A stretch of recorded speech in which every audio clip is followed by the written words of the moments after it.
Station కనిపించేటట్టు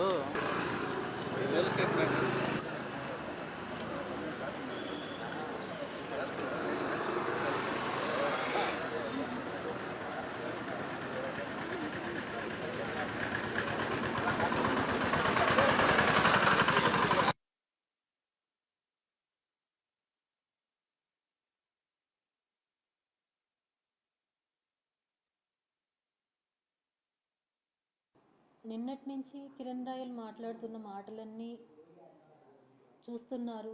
దాని కింద ఎన్నో మెసేజ్లు పెడుతున్నారండి, అన్నీ చూస్తున్నాను. ఒక్క స్త్రీ మోసపోయి ఇంత బాధలో ఉండి ఇన్ని సాక్ష్యాలు ముందర పెట్టి పెడుతుంటే ఎలా మనసు వచ్చి ఇంత ఘోరంగా మెసేజ్లు పెడుతున్నారు, ఎలా ట్రోల్ చేస్తున్నారు అనేది నాకు చాలా బాధాకరమైన విషయం. అది ఇదే మీ ఇంట్లో జరిగితే మీరు ఒప్పుకుంటారా?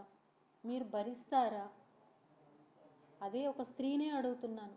మీ లైఫ్లో ఇలా జరిగితే మీరు ఇలానే కామ్గా ఇన్ని సంవత్సరాలు కామ్గా ఉండగలుగుతారా? మీ పిల్లల్ని చంపుతాను అని బెదిరిస్తే ఒక అతను వచ్చి మీరు కామ్గా ఉండగలుగుతారా? అదే మగవాళ్ళు మిమ్మల్ని కన్నది ఒక తల్లే, మీ భార్య ఒక అమ్మాయి, మీ కూతురు ఉంటుంది, మీ ఇంట్లోనే జరుగుతున్నాయి ఇన్సిడెంట్స్ ఎన్నో ఉంటాయి, బయట కనిపించవు అంతే. మీరు ఇలానే రియాక్ట్ అవుతారా? మీరు మాట్లాడుతున్నవన్నీ ఎంత దారుణంగా ఉన్నాయో ఒకసారి రీచెక్ చేసుకోండి.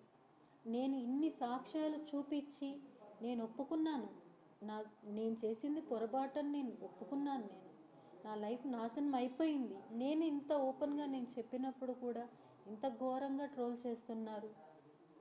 ఎల్లో మీడియా రకరకాల ఇవి చేస్తున్నారు. చాలా దారుణంగా ఉంది. అతను మాట్లాడిన దానికి ప్రతి దానికి నా దగ్గర ఆన్సర్స్ ఉన్నాయి. అతను మాట్లాడిన విషయాలు దయచేసి ఒక రిక్వెస్ట్ చేస్తున్నానండి. ఒక స్త్రీని మాట్లాడేటప్పుడు ఆ అమ్మాయి లైఫ్ అసలు ఏంటి, ఎందుకు ఇలా అయ్యింది, ఎందుకు ఆ అమ్మాయి ఇలా చేయవలసి వచ్చింది అని దయచేసి ఆలోచించండి. ఆలోచించి మెసేజ్ పెట్టండి.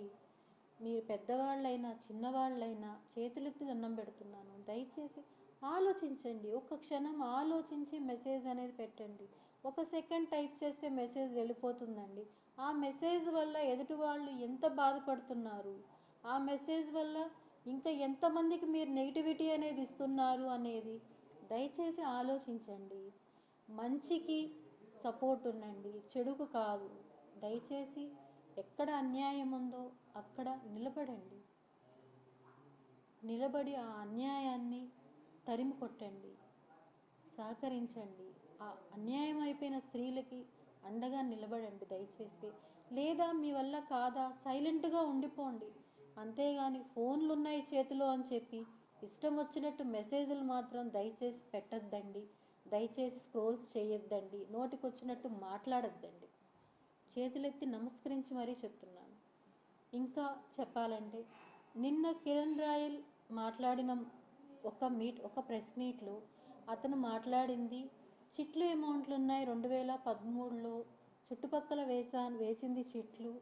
ఆ డబ్బులన్నీ కూడా 2013 నుంచి స్టార్ట్ అయితే ఎప్పుడో 2015లో అన్నీ సెటిల్ అయిపోయాయి అని చెప్పి, ఇలాంటి కిలాడీ లేడీ అని చెప్పి ఎంతో కాలర్ ఎగరేసి నా వెంట్రుకు కూడా పీకలేరు అని చెప్పాడు. అదే కిరణ్ రాయల్ 2023లో నాకు ఎందుకు బాండ్ రాసి ఇవ్వాల్సి వచ్చింది, ఎందుకు నాకు చెక్కులు ఇవ్వాల్సి వచ్చింది అని నేను అడుగుతున్నానండి. మీడియా ముఖంగా నేను ప్రశ్నిస్తున్నాను దీన్ని. అందుకు సాక్ష్యాలు ఇవి. అతను నిన్న చూపించిన దానికి సాక్ష్యాలు ఇవి.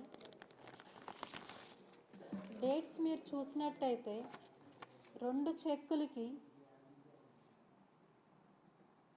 15/6/2025కి 7 లక్షలు, 15/6/2026కి 8 లక్షలు. 2015లోనే లావాదేవీలన్నీ తీరిపోయి ఉంటే ఈ చెక్కులు నాకు ఎందుకు ఇవ్వాల్సి వచ్చింది కిరణ్ రాయల్? నేను కిరణ్ రాయల్ని ప్రశ్నిస్తున్నాను, ఎందుకు ఇవ్వాల్సి వచ్చింది నాకు ఇవి? అలానే ఈ బాండ్లో ఇంత క్లియర్గా డబ్బులు ఇవ్వాలి, నేను నగలు ఇవ్వాలి అని చెప్పి నువ్వు ఎందుకు రాసివ్వాల్సి వచ్చింది? 2015లో లావాదేవీలు ముగిసి ఉంటే నువ్వు ఇది ఎందుకు ఇచ్చావు నాకు? దీనికి నాకు సమాధానం అనేది కావాలి. అతను నన్ను బెదిరించి వీడియో తీసుకొని అందరికీ ఇప్పుడు ఆ వీడియో ట్రోల్ చేస్తూ నన్ను బ్యాడ్ చేసి ఎంతో హీనంగా నన్ను మాట్లాడుతూ కిలాడి అని నానా రకాలుగా మాట్లాడుతూ చేస్తూ అతను ఇంత నీచానికి దిగజారి చేస్తున్నాడు. 2015 అయిపోతే ఇప్పుడు నాకు ఎందుకు ఇచ్చాడు అనేది మీరు ఎవరైతే కామెంట్ చేశారో ఎల్లో మీడియా మిగతా అందరూ కూడా దీన్ని ఒక్కసారి పరిశీలనలోకి తీసుకోండి. నేను చెప్పింది అబద్ధం అని మీరు నమ్మితే ఇంకా మీ ఇష్టం. సాక్ష్యాలతో కూడా మీ ముందర పెట్టాను. అదేవిధంగా ఇంకొక సాక్ష్యం మీరు మాట్లాడారు ఇష్టం వచ్చినట్టు అన్నీ. ఒక చిన్న ఉదాహరణ మీకు నేను చూపించాలనుకుంటున్నాను. ఎవరైతే వీడియోలు స్క్రోల్ చేసి ఎన్నెన్నో మాట్లాడుతున్నారో వాళ్ళందరికీ 27వ తేదీ మాట్లాడిన మాటలు. ఎందుకు కాల్ చేస్తున్నా? నీ అమ్మ ఇందా కాళ్ళు గురించి మళ్ళీ చేసి పెట్టుకో నువ్వు బిజీగా. హలో ఇందా ఏమన్నావా? ఎందుకు కాల్ చేస్తున్నావు? నీ అక్క తెంక నువ్వు ఆడున్నావు చెప్పు వస్తా అంట. ఇప్పుడు తెలుసుకుంటా ఈ రోజుతో అయిపోయింది. రా మేము పిలిచి పిలిపించుకో. ఎంఆర్పల్లి పోలీసులు ఫోన్ చేసి రమ్మని చెప్పి వస్తున్నా. ఏంది పెద్ద పూక నువ్వు ఏమైనా ఏంది డబ్బు నీ కాలు నేను నాకినా నీ కాలు నేను పట్టుకు ఏడ్రా రారా పూక్క అన్నా.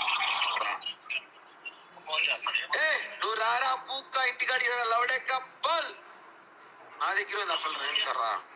హలో ఏంది నీ బాధ? ఫోన్ పెట్టి కిరణ్ ఫస్ట్ నువ్వు ఫోన్ పెట్టు. ఇప్పుడు ఫోన్ పెట్టాను. ఇలా కాల్ చేసి బెదిరించిన ఒక 30 నిమిషాలకంతా తిరిగి నా ఇంటికి వచ్చి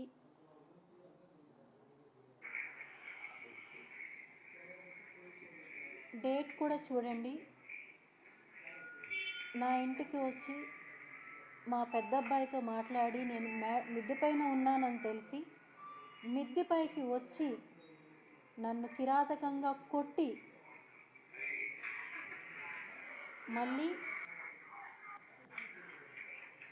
అతను ఎలా దిగి వెళ్తున్నాడో ఒక్కసారి చూడండి. అందరూ మెసేజ్లు చాలా ఘాటుగా పెట్టారు కదండి, అదే కళ్ళతో చూడండి ఒకసారి.